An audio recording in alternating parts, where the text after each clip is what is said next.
বিসমিল্লাহির রহমানির রহিম। কোরআনের বাংলা অর্থ হইতে পড়া হইতেছে। আর যদি পৃষ্ঠপ্রদর্শন করো যেমন ইতিপূর্বে পৃষ্ঠপ্রদর্শন করেছ তবে তিনি তোমাদেরকে যন্ত্রণায় শাস্তি দেবেন। সুতরাং অন্ধের জন্য, খঞ্জের জন্য ও রোগীদের জন্য কোনো অপরাধ নাই। এবং যে কেউ আল্লাহ তার রাসূলের আনুগত্য করবে তাকে তিনি জান্নাতে দাখিল করবেন, যার তলদেশে নদী প্রবাহিত হয়। পক্ষান্তরে যে ব্যক্তি পৃষ্ঠপ্রদর্শন করবে তাকে যন্ত্রণাদায়ক শাস্তি দেবেন। তৃতীয় রুকু 18। আল্লাহ মুমিনদের প্রতি সন্তুষ্ট হলেন যখন তারা বৃক্ষের নিচে আপনার কাছে শপথ করল। আল্লাহ অবগত ছিলেন যা তাদের অন্তরে ছিল, অথবা তিনি তাদের প্রতি প্রশান্তি নাজিল করলেন এবং তাদেরকে আসন্ন বিজয় পুরস্কার দিলেন। 3:19 এবং বিপুল পরিমাণে যুদ্ধলব্ধ সম্পদ যা তারা লাভ করবে।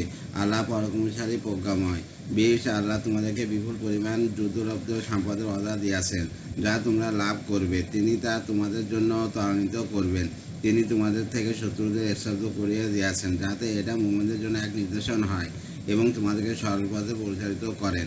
21 আরও একটি বিজয় রইয়াছে যা এখনও তোমাদের অধিকারে আসেনি। আল্লাহ তা বেষ্টন করে আছেন। আল্লাহ সর্ববিষয়ে ক্ষমতাবান।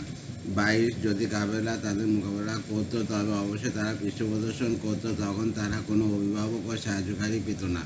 23 এটাই আল্লাহর রীতি যা পূর্ব থেকে চালু আছে, তুমি আল্লাহর রীতিতে কোনো পরিবর্তন পাবে না। 24 তিনি মক্কা শহরে তাদের হাত তোমাদের থেকে এবং তোমাদের হাত তাদের থেকে নির্বাহিত করিয়াছেন তাদের ওপর তোমাদের বিজয় করার পর। তোমরা যা কিছু করো আল্লাহ তা দেখেন। 25 তারাই তো কুফরি করিয়াছে এবং বাধা দিয়াছে তোমাদেরকে মসজিদে হারাম থেকে এবং অবস্থানত কুরবানির জন্তুদেরকে যথাস্থানে পৌঁছাতে। যদি মক্কায় কিছু সংখ্যক ইমানদার পুরুষ ও ইমানদার নারী না থাকতো যাদেরকে তোমরা জানতে না, অর্থাৎ তাদের পিষ্ট হতে যাওয়ার আশঙ্কা না থাকতো, অথবা তাদের কারণে তোমরা অজ্ঞাতসারে ক্ষতিগ্রস্ত হতে, তবে সব কিছু চুকিয়ে দেওয়া হতো। কিন্তু এই কারণে চুকানো হয়নি যাতে আল্লাহ তাআলা যাকে ইচ্ছা স্বীয় রহমতে দাখিল করে নেন। 3 টিকা এখানে হুদায়বিয়ার শপথ বোঝানো হইয়াছে। অত আয়াতের শপথ গ্রহণে অংশগ্রহণকারীদের প্রতি স্বীয় সন্তুষ্টি ঘোষণা করিয়াছেন। হযরত জাবের রাদিয়াল্লাহু হইতে বর্ণিত, তিনি বলেন, হুদায়বিয়ার দিনে আমাদের সংখ্যা ছিল 1400।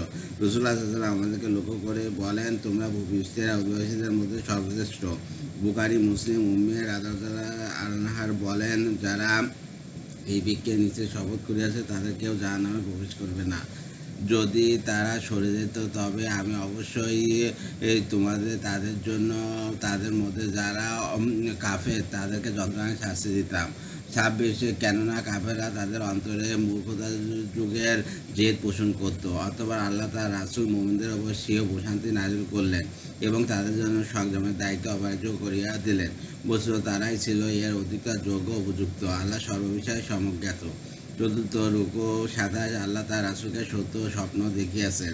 আল্লাহ চাহেন তা তোমরা অবশ্যই মসজিদে হারামে প্রবেশ করবে নিরাপদে, মস্তক মনিত অবস্থায় এবং কেশ বকরিত অবস্থায়।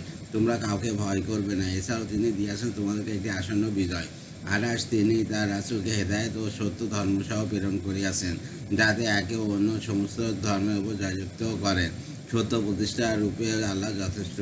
29 মুহাম্মদ আল্লাহর রাসূল এবং তার সহচরগণ কাফেরদের প্রতি কঠোর এবং নিজেদের মধ্যে পরস্পর সহানুভূতিশীল। আল্লাহ অনুগ্রহ ও সন্তুষ্টি কামনায় আপনি তাদেরকে রুকু ও সেজদারত দেখবেন। তাকে মুখমণ্ডল রয়েছে সেজদার চিহ্ন।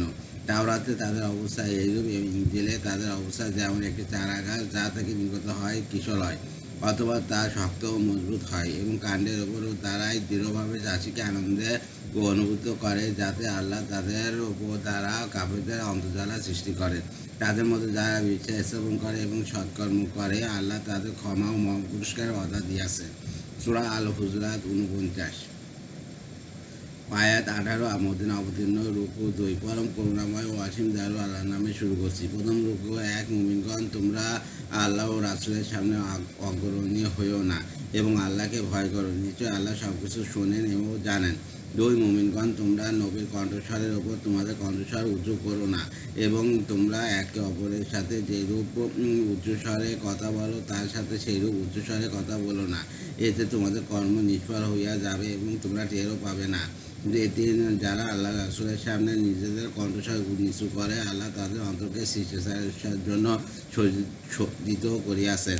তাদের জন্য রয়েছে ক্ষমা ও মহা পুরস্কার। যারা প্রাচীর আড়াল থেকে আপনাকে উচ্চ স্বরে ডাকে তাদের অধিকাংশই অবস্থা।